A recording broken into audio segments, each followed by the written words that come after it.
So now, please welcome the official, non-official, non-sponsor of the Savannah Bananas, but a big fan. Please welcome John Fletcher. Well, thank you, my friend Jesse Cole, owner of the Savannah Bananas, and welcome to 15 on Fridays with Fletch. We've got quite a showman for today's guest. He displays large format video boards at major sporting events, festivals, and inaugurations.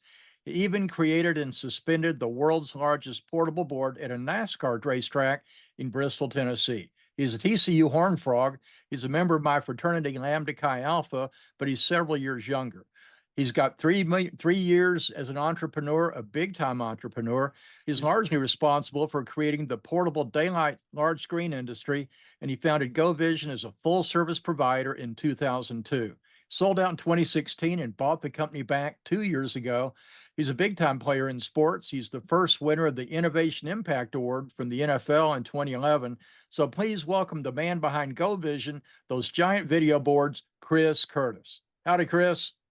Hi, John. How are you today? Wonderful. Well, you're kind of busy today. You've got the Ryder Cup this weekend. Tell us about it. Well, it's a big week. There's no doubt about it. We are doing the Ryder Cup. We've done PGA of America's work since the 2010 PGA Championship. So I guess this is our 16th year working with them, and this is our fourth Ryder Cup in that time. The interesting thing here is it's just gotten bigger and better every time. And the really interesting thing with this one is I believe it's the largest amount of portable LED video screen on a single site in North America history. We have a huge amount of gear out there. We have 27 screens. We're actually supporting the tour screens too, which there's 10 more. So we're running a production on 37 screens. It's an amazing amount of gear. We've had crew up here since the 1st of September, about 12 semi loads of gear, and all good today. Oh, that's great. Well, you're an entrepreneur's entrepreneur, Chris. So tell us how you entered this large format video board market. Well, long story, I'll try to keep it short, but late 80s, early 90s, went to work for a friend who was doing what you'd call mobile billboards at the time. We weren't doing great with that, but we had these very unique trucks, and we started using them as what you would call experiential marketing today. So we put a Pepsi ad on the side, pull up in front of the grocery store, and sample Diet Pepsi. And from that, we got really interested. How do you get video board? How do you get daylight video? How do you get outside? And at the time, Sony had just came into the market with the Sony Jumbotron. And so we actually did a deal with Sony to build the first portable Jumbotron in the United States in 1990. And we did that, and it just took off. Events came to us. No stadiums had screens. The last time the Dallas Cowboys played in the Super Bowl, I built a temporary screen in the stadium. So used to say that to say we were in a new business, but that seems just unbelievable to, especially my kids, right? Like the stadiums didn't have video screens, music didn't have video screens. So that's where we got our start, took off. We did a lot of touring music in the 90s and formed a company called Screenworks. Actually had an opportunity, sold it in 98, and then rejoined the industry in 02 when we started GoVision. So tell us what you saw that nobody else saw at the time. What was your aha moment? Well, I think that the early 90s, when we got that, we did it. Our big break came. The band Genesis wanted to tour with the video in the back of the stage. They were the first ones that wanted to do that.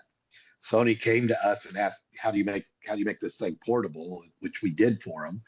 And you could just see kind of with the music curve that there was going to be big opportunities there. At the same time, it was just starting to come into stadiums, and you could see the same thing there. Then fast forward to the turn of the century, if you would, it changed completely because the technology changed from the Jumbotron to the LED video screen. And when they initially came out, right at the turn of the century, they were about a quarter of the price, way less power consumptive, way lighter, and turned on full time. They'd last about 10 years, where a Jumbotron would last about 2 years. So that you saw the proliferation of a Times Square in Las Vegas, and the prices have continued to come down. So you're not even a good high school program now if you don't have a screen in your stadium. So kind of solve that. If you're kind of a believer in watching the movies predict the future, you started seeing a lot of movies where the buildings were all covered with with video screens, and you're starting to see that. I mean, you go downtown Dallas and see it now, right? There's screens all up on the building. So I just saw that that there always was going to be an opening here, I guess, and that it was going to grow and grow fast.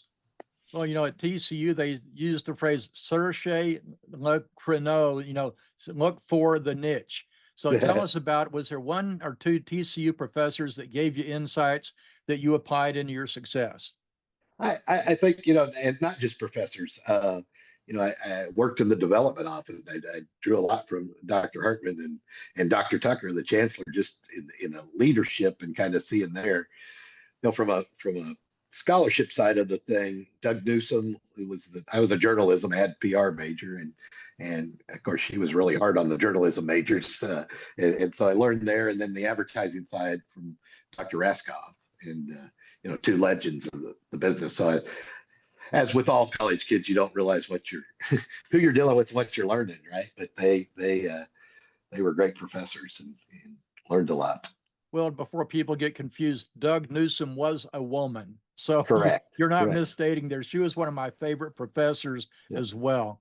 So She- tell us, what was your special gift or skill that set you apart in your journey?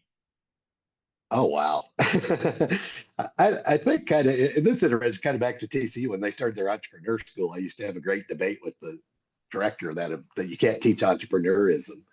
And I think probably, probably my number one is just people. I have a good feel for people, up above, down below, wherever.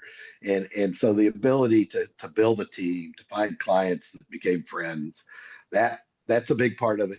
Curiosity, and watching, okay, what does this mean if they do this? This does that, I think is probably.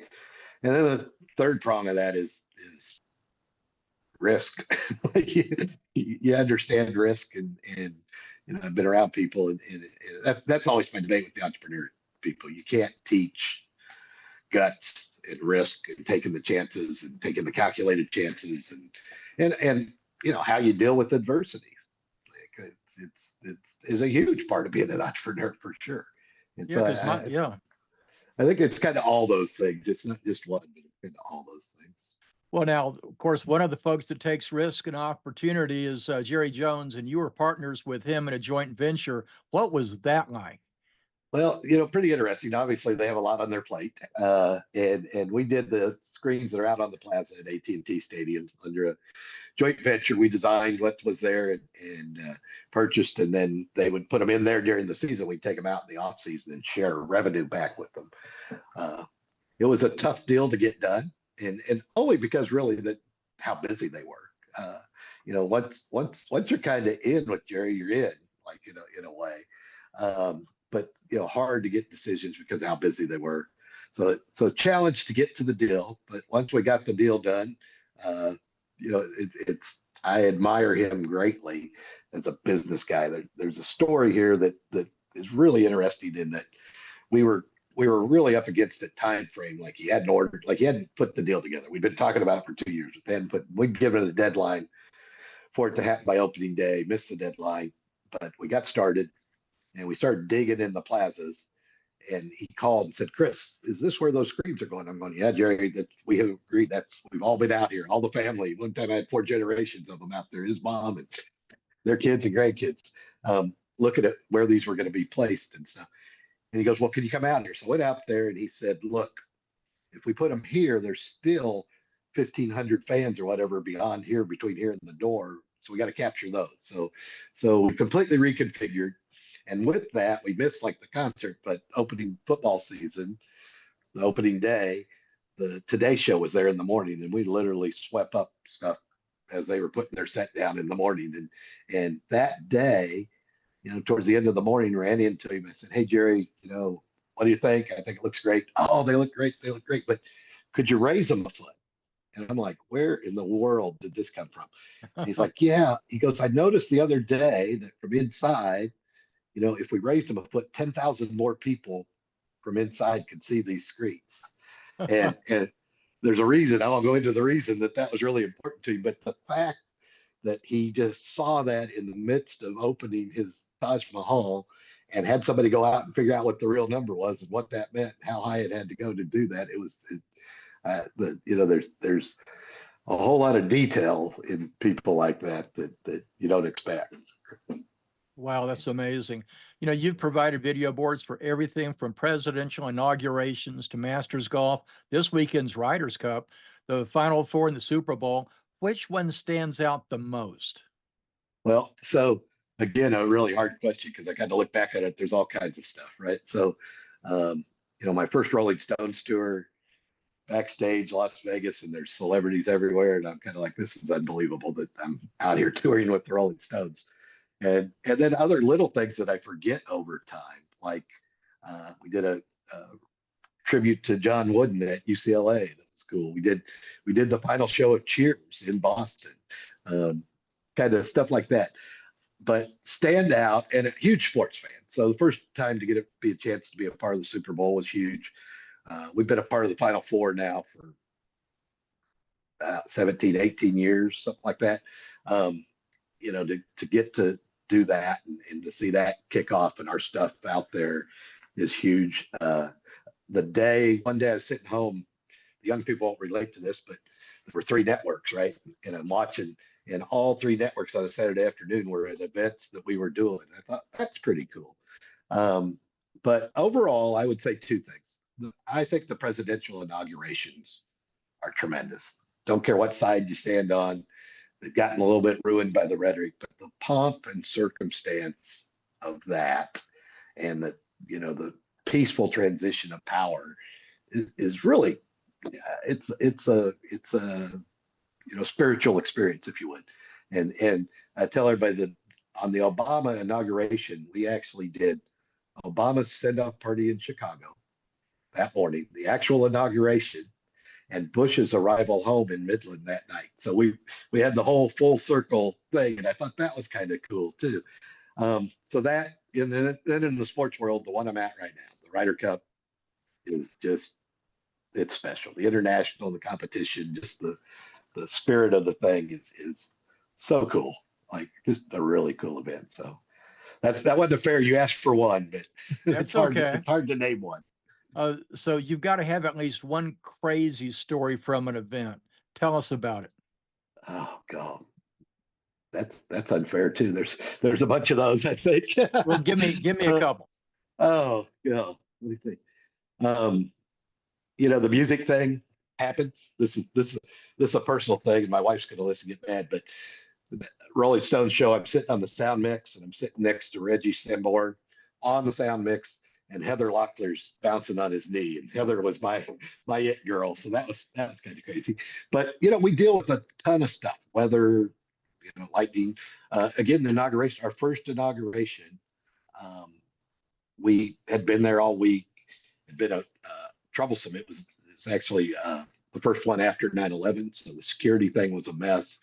And anyway, it had been a long week, and we're out there the night before. We've been to dinner. I'm like, I'm just going to walk back past the Capitol and kind of check on the guys, and went in there, and they were having trouble with the screen. And so went in, talked to them, ended up having to run interference because they were having a clearing of the whole place. Like, everybody had to be out at 1 or whatever. And so I run an interference with the troops and the Capitol Police to stay so we could get this thing going, which we did get it going. During that time, we were right next to the stage. I actually walked up and just stood at the podium. Total clear, 20 degrees, crystal clear night. It had snowed, just gorgeous. I'm just standing there going, this is incredible. And by the time we wake up the next morning, I think there were 20 of 23 channels in our hotel room were focused right on that point that I just had stood. Wow. And to finish that, what we figured out with the screen is the only thing we could do is keep pushing one button. So one guy sat in the trailer and pushed a button the entire show day for that to stay on. But there's a lot of that kind of stuff in there. So tell me what you'd like to share with an aspiring entrepreneur. Well, I think it's not for everybody. It's not for the weak. Certainly not for the weak, because you have highest. Everybody says highest highs, lowest of lows, and it is when you get to experience something like walking out here at the Ryder Cup and see our stuff everywhere and see our crew that's out here and what they put into it, and the people back in our offices in Texas and how much they care about it.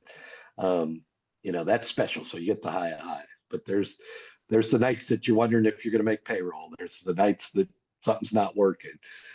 In our business, in our particular business, I say we have a small business in a really high profile niche. And when we're doing an event, it's, you got weather, you got people, you got technology, you got a lot of things that can go wrong.